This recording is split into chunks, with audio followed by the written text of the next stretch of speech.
Assalamualaikum warahmatullahi wabarakatuh. Nama saya Anissa Wahyuwindiansyah. Saya dari kelompok 5 akan presentasikan tentang teori belajar humanistik dan implikasinya dalam pendidikan agama Islam. Yang pertama yaitu pengertian teori belajar humanistik. Teori belajar humanistik adalah suatu kegiatan jasmani dan rohani untuk memaksimalkan proses perkembangan secara luas. Yang kedua yaitu tokoh-tokoh teori humanistik. Tokoh-tokoh teori humanistik antara lain yaitu Abraham Maslow. Maslow adalah pelopor dalam bidang psikologi humanistik. Ia juga meyakini bahwa manusia bertindak untuk mengapresiasi dirinya sebaik mungkin. Yang kedua yaitu Carl R. Rogers. Rogers memiliki dua konsep dalam psikologi humanistik. Yang pertama yaitu manusia dapat menciptakan peluang kepada dirinya sendiri dalam mengeksplorasi, menganalisis, memahami, dan memecahkan persoalan masalah. Yang kedua yaitu freedom to learn, yaitu teori belajar bebas. Yang ketiga yaitu Arthur Clooms. Menurut Clooms, pendidikan perlu memahami perilaku peserta didik yang melihat dari sudut pandang peserta didik. Arthur Clooms mengatakan dalam pandangan humanistik manusia memiliki 5 hal yang menghambat, diantaranya keterbatasan fisik, kesempatan, kebutuhan manusia, konsep diri, dan penolakan akan ancaman. Yang kelima hal tersebut merupakan hasil interaksi peserta didik dalam lingkungan yang dapat menghambat peserta didik mengembangkan potensinya. Sekian dari saya, kurang lebihnya maaf. Ihdinas siratal mustaqim. Wassalam. Yang keempat, menurut Horny dan Habermas berpendapat bahwa belajar dibagi menjadi 4 tahap. Pembagian itu diantaranya yaitu pertama pengalaman konkret, kedua pengalaman reflektif dan kreatif, konseptualisasi dan eksperimen aktif. Horny dan Harvard itu mengklasifikasikan peserta didik menjadi 4 macam. Di antaranya yang pertama aktivis, kedua reflektor, ketiga teoris, dan keempat pragmatis. Habermas mengatakan bahwa proses belajar dipengaruhi oleh interaksi yang dialami peserta didik di alam maupun di masyarakat. Yang terakhir, menurut Habermas, tipe belajar itu dibagi menjadi 3 macam.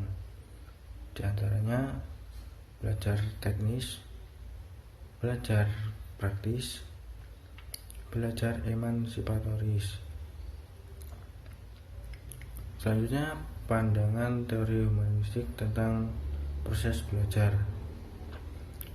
Proses belajar menurut pandangan humanistik ini bersifat pengembangan kepribadian, terus pengembangan kerohanian, terus ada perkembangan tingkah laku, serta dapat memahami fenomena di masyarakat. Tanda kesuksesan penerapan metode ini yaitu peserta didik merasa nyaman dan bersemangat dalam proses pembelajaran, serta adanya perubahan positif cara berpikirnya. Terus ada juga perubahan tingkah laku serta dapat mengendalikan dirinya sendiri. Pembelajaran humanistik itu memandang siswa sebagai subjek yang bebas untuk menentukan arah hidupnya. Siswa diarahkan untuk dapat bertanggung jawab penuh atas hidupnya sendiri dan juga atas orang lain.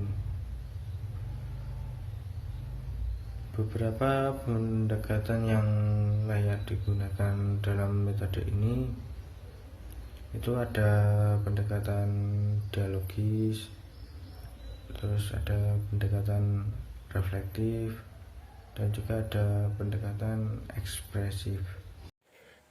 Bismillahirrahmanirrahim. Assalamualaikum warahmatullahi wabarakatuh. Perkenalkan, nama saya Bagus Ambar Solahuddin dengan nomor induk mahasiswa 2012000032.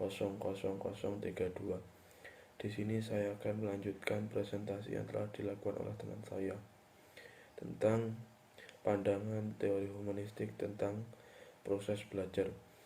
Menurut teori humanistik, tujuan belajar adalah untuk memanusiakan manusia. Proses belajar dianggap berhasil jika si pelajar memahami lingkungannya dan dirinya sendiri. Siswa dalam proses belajarnya harus berusaha agar lambat laun ia mampu mencapai aktualisasi diri dengan sebaik-baiknya. Teori belajar ini berusaha memahami perilaku belajar dari sudut pandang pelakunya, bukan dari sudut pandang pengamatnya. Selanjutnya yaitu prinsip belajar menurut teori humanistik. Rogers sebagai ahli dari teori belajar humanisme mengemukakan beberapa prinsip belajar yang penting, yaitu manusia itu memiliki keinginan alamiah untuk belajar, memiliki rasa ingin tahu alamiah terhadap dunianya dan keinginannya yang mendalam untuk mengeksplorasi dan asimilasi pengalaman baru. 2. Belajar akan cepat dan lebih bermakna bila bahan yang dipelajari relevan dengan kebutuhan peserta didik. 3. Belajar dapat ditingkatkan dengan mengurangi ancaman dari luar. 4. Belajar secara partisipatif jauh lebih efektif daripada belajar secara pasif, dan orang belajar lebih banyak bila belajar atas pengarahan diri sendiri. 5. Belajar atas perasaan akan lebih baik dan tahan lama.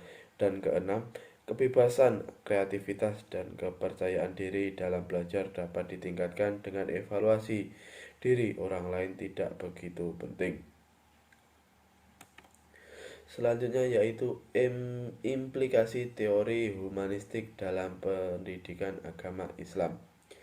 Implikasi teori humanistik dalam pendidikan agama Islam dibagi menjadi dua, yaitu confluent education dan yang kedua yaitu cooperative learning. Confluent education adalah proses pendidikan yang memadukan antara pengalaman afektif dan belajar kognitif pengetahuan di dalam kelas. Hal ini adalah cara yang sangat bagus untuk melibatkan peserta didik secara pribadi dalam bahan pelajaran. Dalam pembelajaran ini siswa tidak hanya memperhatikan atau membaca, tetapi siswa juga dapat merasakan, menuliskan, menghayati, berdebat yang positif, dan menyampaikan pendapat mereka. Selanjutnya yang kedua yaitu cooperative learning. Pembelajaran cooperative learning mengacu pada metode pembelajaran yang mana peserta didik bekerja sama dengan kelompok kecil dan saling membantu dalam belajar. Menurut pernyataan Salvin, anggota kelompok bertanggung jawab atas ketuntasan tugas kelompok dan pembelajaran